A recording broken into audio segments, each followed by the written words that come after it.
राधे राधे भक्तजनों। आज आप सुनेंगे बृहस्पतिवार की व्रत कथा। माघ मास का पहला बृहस्पतिवार है। इस व्रत को सुनने से आपको पूर्ण फल मिलेगा। बृहस्पति देव आप पर बहुत प्रसन्न होंगे, आपके सारे मनोकामना पूरा करेंगे। तो हम सब मिलकर बोले, बृहस्पति देव की जय हो, बृहस्पति देव की जय हो। भक्तजनों, आज बृहस्पतिवार है। आप बृहस्पति भगवान की आज आप लोग कथा सुने। बृहस्पतिवार का जो लोग बृहस्पति देव के श्रद्धा भक्ति से कथा सुनते हैं, उस पर बृहस्पति देव प्रसन्न हो जाते हैं। बृहस्पति देव की जय हो, बृहस्पति देव की जय हो। प्राचीन समय की बात है। एक नगर में एक बड़ा व्यापारी रहता है। वो जहाज़ों में माल लाद कर दूसरे शहरों में भेजा करता है। वो जिस प्रकार अधिक धन कमाता है, उसी प्रकार जी खोलकर दान भी करता है। परंतु उसकी पत्नी अत्यंत कंजूस है। वो किसी को एक डमरी भी नहीं देने देती है। एक बार सेठ जब दूसरे देश में व्यापार करने गया, तो पीछे से बृहस्पति देव ने साधु भेष में उसकी पत्नी से भिक्षा मांगने आई। व्यापारी की पत्नी बृहस्पति देव से बोली, हे साधु महाराज, मैं इस दान और पुण्य से तंग आ गई हूँ। आप कोई उपाय बताइए जिससे मेरा सारा धन नष्ट हो जाए और मैं आराम से रह सकूँ। मैं यह धन लुटाता हुआ नहीं देख सकती। बृहस्पति देव ने कहा, हे देवी, तुम बड़ी विचित्र हो। संतान और धन से कोई दुखी होता है। अगर अधिक धन है तो इसे शुभ कामों में लगाया करो। कुंवारी कन्याओं का विवाह करवाओ, विद्यालय और बाग बगीचा का निर्माण करवाओ। ऐसे पुण्य कार्य करने से तुम्हारा लोक परलोक सार्थक हो सकता है। परंतु साधु की इन बातों से व्यापारी की पत्नी को खुशी नहीं हुई। उसने कहा, मुझे ऐसा धन की आवश्यकता नहीं है जिसे मैं दान दूं। तब बृहस्पति देव बोले, यदि तुम्हारी ऐसी इच्छा है तो तुम एक उपाय करना। 7 बृहस्पतिवार घर को गोबर से लिपना, अपने केश को पीली मिट्टी से धोना, केशों को धोते समय स्नान करना, व्यापारी से हजामत बनाने को कहना, भोजन में मांस मदिरा खाना, कपड़े अपने घर धोना। ऐसे करने से तुम्हारा सारा धन नष्ट हो जाएगा। इतना कहकर बृहस्पति देव अंतर्ध्यान हो गए। व्यापारी की पत्नी ने बृहस्पति देव के कहे अनुसार 7 बृहस्पतिवार वैसे ही करने का निश्चय किया। केवल 3 बृहस्पतिवार बीते थे कि उसी समस्त धन संपत्ति नष्ट हो गई और वो परलोक सिधार गई। जब व्यापारी वापस आया तो उसने देखा कि उसका सब कुछ नष्ट हो चुका है। उस व्यापारी ने अपनी पुत्री को संताना दी और दूसरे नगर में जाकर बस गया। वहाँ वो जंगल से लकड़ी काट कर लाता और शहर में बेचता।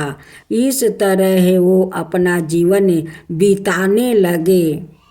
एक दिन उसकी पुत्री ने दही खाने की इच्छा प्रकट की, लेकिन व्यापारी के पास दही खरीदने के पैसा नहीं थे। वो अपनी पुत्री को आश्वासन देकर जंगल में लकड़ी काटने चला गया। वहाँ एक वृक्ष के नीचे बैठे अपनी पूर्व दशा पर विचार कर रोने लगा। उस समय बृहस्पतिवार था। तभी वहाँ विस्पति देव साधु के रूप में सेठ के पास आए और बोले, हे मनुष्य, तू इस जंगल में किस चिंता में बैठा है? तब व्यापारी बोला, हे महाराज, आप सब कुछ जानते हैं। इतना कहकर व्यापारी अपनी कहानी सुनाकर रो पड़ा। विस्पति देव बोले, देखो बेटा, तुम्हारी पत्नी ने विस्पति देव का अपमान किया है, इसी कारण तुम्हारा यह हाल हुआ है। लेकिन अब तुम किसी प्रकार की चिंता मत करो। तुम गुरुवार के दिन विस्पति देव का पाठ करो। 2 पैसे के चने और गुड़ को लेकर जल के लोटे में शक्कर डालकर वो अमृत और प्रसाद अपने परिवार के सदस्यों और कथा सुनने वालों में बांट दो। सवाए भी प्रसाद और चरण मृत लो, भगवान तुम्हारा अवश्य कल्याण करेंगे। साधु की बात सुनकर व्यापारी बोला, महाराज, मुझे तो इतना भी नहीं बचता है कि मैं अपनी पुत्री को दही लाकर दे सकूं। इस पर साधु जी बोले, तुम लकड़ियाँ शहर में बेचने जाना। तुम्हें लकड़ियों के दाम पहले से चौगुने मिलेंगे, जिससे तुम्हारे सारे कार्य सिद्ध हो जाएगा। उसने लकड़ियाँ काटी और शहर में बेचने के लिए चल पड़ा। उसकी लकड़ियाँ अच्छे दाम में बिक गई, जिसे उसने अपनी पुत्री के लिए दही लिया और गुरुवार की कथा हेतु चना गुड़ लेकर कथा की और प्रसाद बांट कर सवाए भी खाया। उसी दिन से उसकी सभी कठिनाइयाँ दूर होने लगी। परंतु अगले बृहस्पतिवार को वो कथा करना भूल गया। अगले दिन वहाँ के राजा ने एक बड़े यज्ञ का आयोजन करे पूरे नगर के लोगों के लिए भोजन का आयोजन किया है। राजा की आज्ञा अनुसार पूरा नगर राजा के महल में भोजन करने गया, लेकिन व्यापारी वो उसकी पुत्री तनिक विलंब से पहुँचे। अंत उन्हों दोनों को राजा ने महल में ले जाकर भोजन करवाया। जब वो दोनों लौट कर आए तभी रानी ने देखा कि उसकी खूंटी पर टांगा हार गायब है। रानी को व्यापारी और उसकी पुत्री पर संदेह हुआ कि उसका हार उन दोनों ने ही चुराया है। राजा की आज्ञा से उन दोनों को कारावास की कोठरी में कैद कर दिया गया। कैद में पड़कर दोनों अत्यंत दुखी हुए। वहाँ उन्होंने बृहस्पति देवता का स्मरण किया। बृहस्पति देव ने प्रकट होकर व्यापारी को उसकी भूल का अभ्यास करवाया और उन्हें सलाह दी कि गुरुवार के दिन कैद खाने के दरवाजे पर तुम्हें 2 पैसा मिलेंगे। उनसे तुम चने और मुनका मंगवाकर विधि पूर्वक बृहस्पति देवता का पूजन करना। तुम्हारे सब दुख दूर हो जाएंगे। बृहस्पतिवार को कैद खाने के दरवाजे पर उन्हें 2 पैसे मिले। बाहर सड़क पर एक स्त्री जा रही थी। व्यापारी ने उसे बुलाकर गुड़ और चने लाने को कहा। इस पर वो स्त्री बोली, मैं अपनी बहू के लिए गहने लेने जा रही हूँ, मेरे पास समय नहीं है। इतना कहकर वो चली गई। थोड़ी देर बाद वहाँ से एक और स्त्री निकली। व्यापारी ने उसे बुलाकर कहा कि हे बहन, मुझे बृहस्पतिवार की कथा करानी है, तुम मुझे 2 पैसे का गुड़ चना ला दो। बृहस्पति देव का नाम सुनकर वो स्त्री बोली, भाई मैं तुम्हें अभी गुड़ चाना लाकर देती हूँ। मेरा एकलौता पुत्र मर गया है। मैं उनके लिए कफन लेने जा रही थी, लेकिन मैं पहले तुम्हारा काम करूँगी, उसके बाद अपने पुत्र के लिए कफन लाऊंगी। वो स्त्री बाजार से व्यापारी के लिए गुड़ चाना ले आई और सवाए भी बृहस्पति देव की गाथा सुनी। गाथा के समाप्त होने पर वो स्त्री कफन लेकर अपने घर गई। घर पर लोग उसके पुत्र की लाश को राम नाम सत्य है कहते हुए शमशान ले जाने की तैयारी कर रहे थे। स्त्री बोली, मुझे अपने बेटे का मुख देख लेने दो। अपने पुत्र का मुख देखकर उस स्त्री ने उसके मुंह में प्रसाद और चरणामृत डाल दिया। प्रसाद और चरणामृत के प्रभाव से वो पुनर्जीवित हो गया।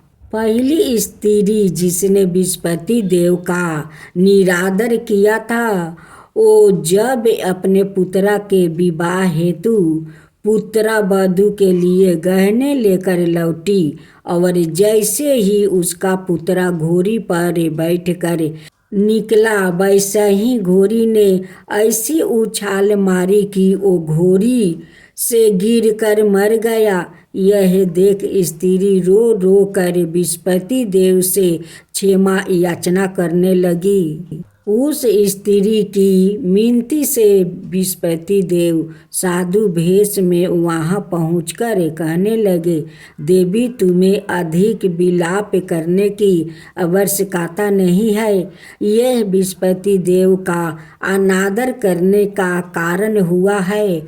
तुम वापस जाकर मेरे भक्त से क्षमा मांगकर कथा सुनो, तब ही तुम्हारी मनोकामना पूरी होगी। जेल में जाकर उस स्त्री ने व्यापारी से माफ़ी मांगी और कथा सुनी। कथा के उपरांत वो प्रसाद और चरणामृत लेकर अपने घर वापस गई। घर आकर उसने चरणामृत अपने मृत्यु पुत्र के मुख में डाली। चरणामृत के प्रभाव से उसका पुत्र भी जीवित हो उठा। उसी रात बृहस्पति देव राजा के सपने में आया और बोले, हे राजन, तुम जिस व्यापारी और उसके पुत्री को जेल में कैद कर रखा है वो बिल्कुल निर्दोष है। तुम्हारी रानी का हार वही खूंटी पर टांगा है। दिन निकला तो राजा रानी ने हार खूंटी पर लटका हुआ देखकर राजा ने उस व्यापारी और उसकी पुत्री को रिहा कर दिया और उन्हें आधे राज्य देकर उसकी पुत्री का विवाह ऊंचे कुल में करवाकर दहेज में हीरे जवाहरात दिया। ओम जय बृहस्पति देवा, जय बृहस्पति देवा, छिन छिन भोग लगाऊं के दली फल मेवा। ओम जय बृहस्पति देवा, जय बृहस्पति देवा। तुम पुराण परिमत माँ तुम अंतर्यामी, जगत पिता जगदीश्वर तुम ही सबके स्वामी। ओम जय बृहस्पति देवा, जय बृहस्पति देवा। चरणामृत निज निर्मल सबके पातक हरता, सकल मनोरथ दायक कृपा करो भक्तो। ओम जय बृहस्पति देवा, जय बृहस्पति देवा। तन मन धन अर्पण कर जो जन शरण पारे, प्रभु प्रकट तब हो करे, आकर दुआरे खरे। ओम जय विस्पति देवा, जय विस्पति देवा। दीन दयाल दया निधि, भक्तन हितकारी। पापी दोष सब हरता, भाव बंधन हारी। ओम जय विस्पति देवा, जय विस्पति देवा। सकल मनोरथ दायक सब संशय हरो, विषय विकार मिटाओ संतन सुखकारी। ओम जय विस्पति देवा, जय विस्पति देवा। जो कोई आरती तेरी प्रेम सहित गावे, जेठाय नंदय नंदन कर सो निश्चय पावे। ओम जय विस्पति देवा, जय विस्पति देवा। सब मिलकर बोलो विस्पति भगवान की जय, विस्पति देव की जय।